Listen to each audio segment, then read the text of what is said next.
bahkan Bapak Ibu dan saya bersyukur bahwa ada karya Tuhan yang Tuhan Allah buat bagi kita semua, sehingga kita diselamatkan dan menikmati hidup yang penuh dengan sukacita di dalam Tuhan. Terkadang kita semua memahami bahwa perayaan Natal itu saja yang sangat penting, apalagi di tanggal 24 malam. Itu perayaan yang memang benar-benar semua orang bersuka cita, baju baru semua, bahkan sampai di gereja itu majelis jemaat pada bingung untuk mencari kursi. Padahal Bapak Ibu saudara-saudari yang Tuhan Yesus kasihi, peristiwa kenaikan Tuhan Yesus ini juga adalah peristiwa gereja yang penting yang kita pahami. Bahwa kalau Tuhan tidak naik ke sorga, kita tidak akan mendapatkan tempat di sorga. Dan ini yang mesti Bapak Ibu dan saya pahami, bahwa peristiwa-peristiwa sejarah mulai dari Yesus lahir, pelayanan Yesus, penderitaan Yesus, kematian Yesus, kebangkitan Yesus, bahkan kenaikan Yesus dan pencurahan Roh Kudus adalah merupakan bingkai sejarah yang membuat kita pahami bahwa semua ini dilakukan oleh Yesus hanyalah untuk keselamatan kita. Jadi jangan kita berpikir Natal saja kita datang bersukaria menyambut kedatangan Yesus. Tetapi mestinya kita juga memahami bahwa kenaikan Tuhan Yesus ini adalah merupakan peristiwa yang penting. Peristiwa Allah, karya Allah untuk dunia ini. Dan kita tidak perlu meragukan peristiwa kenaikan Yesus. Kenaikan Yesus ini bukan dongeng, 1001 dongeng, cerita orang tatua untuk anak-anak. Atau seperti cerita Aladin yang dia naik karpet merah. Bukan Bapak Ibu. Bukan cerita dongeng, tetapi ini fakta yang orang saksikan bahwa Yesus itu benar-benar terangkat ke sorga, naik ke sorga. Dan para murid adalah saksi mata, bukan saksi bisu, tetapi saksi mata. Dan lewat kenaikan Yesus, 10 hari kemudian mereka mendapatkan kuasa, penghibur, kekuatan. Dengan sukacita mereka pergi memberitakan Injil. Oleh sebab itu Bapak Ibu serta anak-anak yang Tuhan Yesus kasihi, kita punya tema sentral dalam peristiwa perayaan kenaikan Tuhan Yesus ini adalah kenaikan Yesus meneguhkan tugas kesaksian. Apa itu tugas kesaksian Bapak Ibu? Pasti Bapak Ibu saudara-saudari memahami tentang kesaksian, tentang Yesus yang mati, yang bangkit, yang terangkat ke sorga. Itu yang mesti kita lakukan.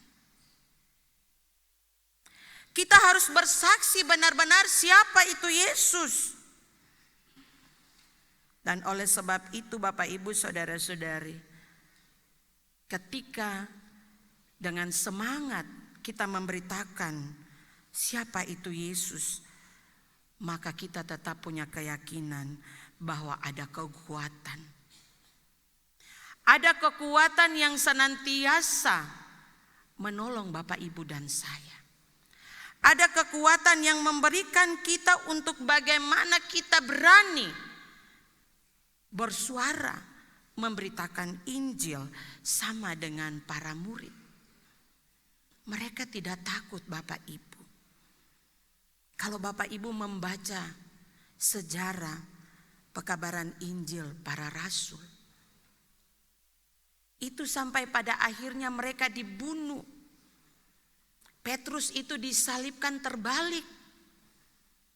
Semua yang mereka lakukan hanyalah untuk menjadi saksi. Dan oleh sebab itu, dalam peristiwa perayaan kenaikan Tuhan Yesus, kita diingatkan untuk bagaimana kita tetap menjadi saksi. Menjadi saksi untuk dunia ini. Bahwa Yesus yang terangkat ke sorga itu adalah Raja. Raja yang memerintah di bumi dan di sorga. Raja yang punya kuasa, dan tidak ada kuasa apapun di dunia ini yang bisa tertandingi dengan kuasa Yesus. Dan kita bersyukur, kita mengimani Raja itu. Kita mengimani Yesus. Dan oleh sebab itu Bapak Ibu saudara-saudari, ketika kita mengimani itu semua, mari kita berpegang teguh menjalankan tugas amanat. Tugas pelayanan ini, apapun tantangan, apapun rintangan yang kita hadapi, mari kita berani bersaksi tentang siapa itu Yesus. Kemarin-kemarin Bapak Ibu lagi tren. Mungkin Bapak Ibu yang sering buka YouTube, ya, ada tren sekarang, ada lagu Tuhan Yesus tidak berubah, ya. Kalau lagu-lagu itu pasti Bapak Ibu ingat masa kecil, ya. Anak-anak sekolah minggu biasa di sekolah minggu menyanyikan lagu itu. Adik-adik ada, ya. Tuhan Yesus tidak berubah. Mari kita memberitakan Yesus yang tidak pernah berubah itu dalam bentuk apapun. Dan sekarang dia sudah menjadi booming. Lagu Tuhan Yesus tidak berubah.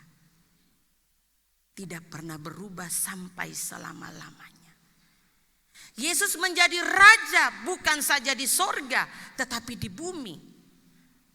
Alam ciptaan ini dia menjadi raja.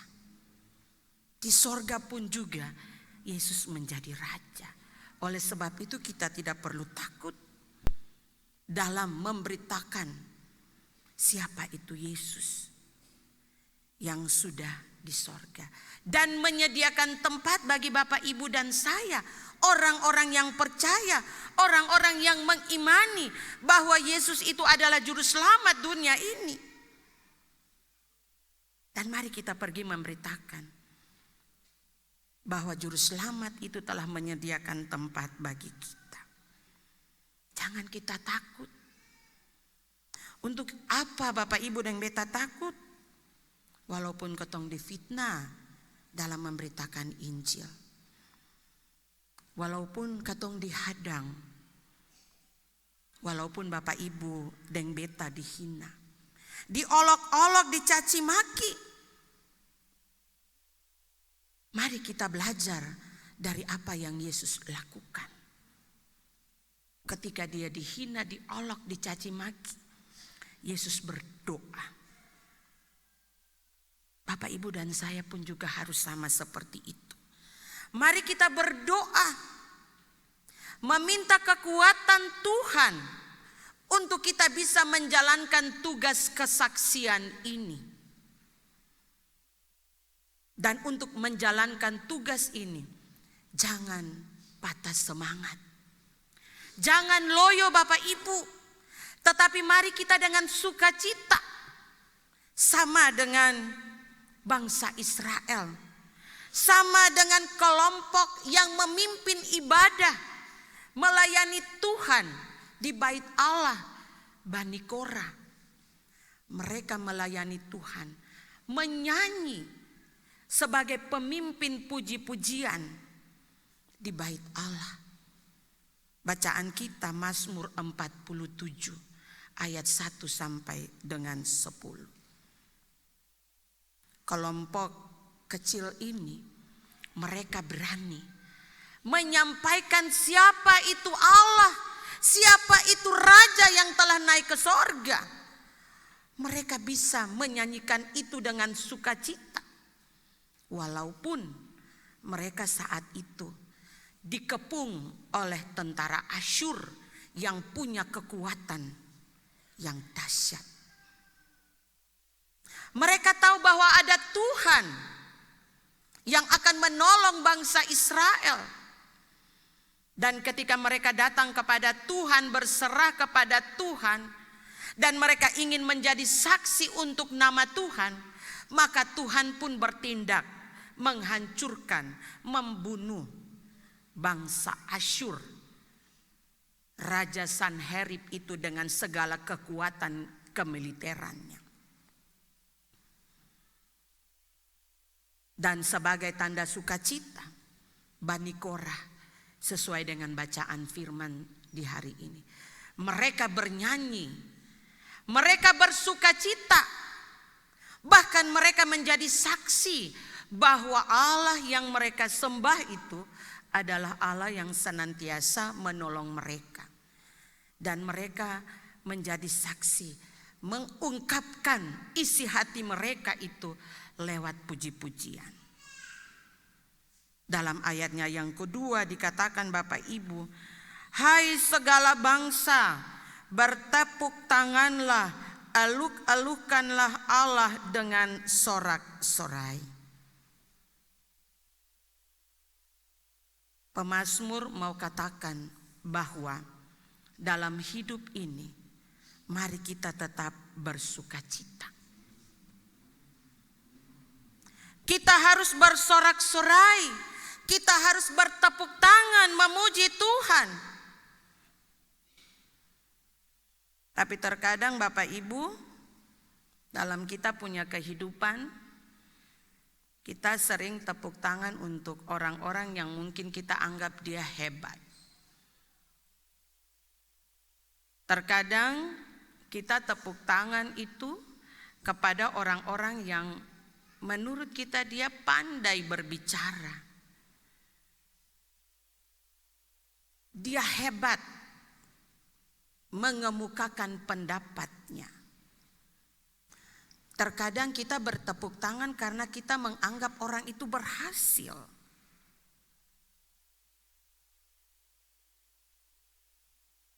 Tetapi kita lupa Bapak Ibu bahwa semestinya Bapak Ibu dan saya bertepuk tangan untuk Tuhan.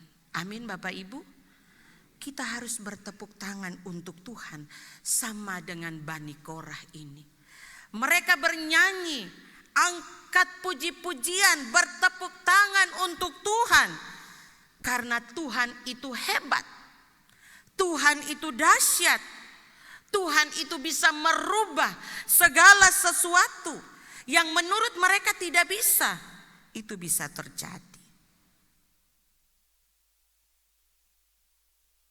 Pemazmur katakan, bermazmurlah bagi Allah, bermazmurlah bagi Raja. Itu yang dikatakan lewat firman Tuhan di saat ini. Kenapa kita bermazmur? Kenapa kita bersorak-sorai dan bertepuk tangan? Karena di dalam ayatnya yang ke-6 dan ayatnya yang ke-8, Ia telah naik dan menjadi Raja. Naik kemana Bapak Ibu? Bukan naik ke atas bumbungan rumah, tetapi naik ke sorga. Mari Bapak Ibu, lewat peristiwa ini kita tetap punya semangat untuk memberitakan Injil. Lukas 16 ayatnya yang ke-20 sangat jelas memberikan kekuatan kepada Bapak Ibu dan saya bahwa ketika Yesus naik ke sorga, ada harapan. Pergilah dan beritakanlah Injil ke seluruh penjuru. Dan dilanjutkan lagi, Tuhan bekerja dan meneguhkan firman itu. Jadi Bapak Ibu, kita tidak perlu takut. Kita tidak perlu ragu. Kalau ada masalah Bapak Ibu, mari ketong datang kepada Raja, yaitu Yesus. Kalau ada ancaman, jangan takut. Percaya bahwa Raja yang telah naik ke sorga itu akan memberikan bantuan dengan kekuatan Roh Kudus. Kita tidak perlu takut. Sesulit apapun hidup ini Bapak Ibu, mari kita datang dan berserah kepada Yesus. Raja yang punya kuasa.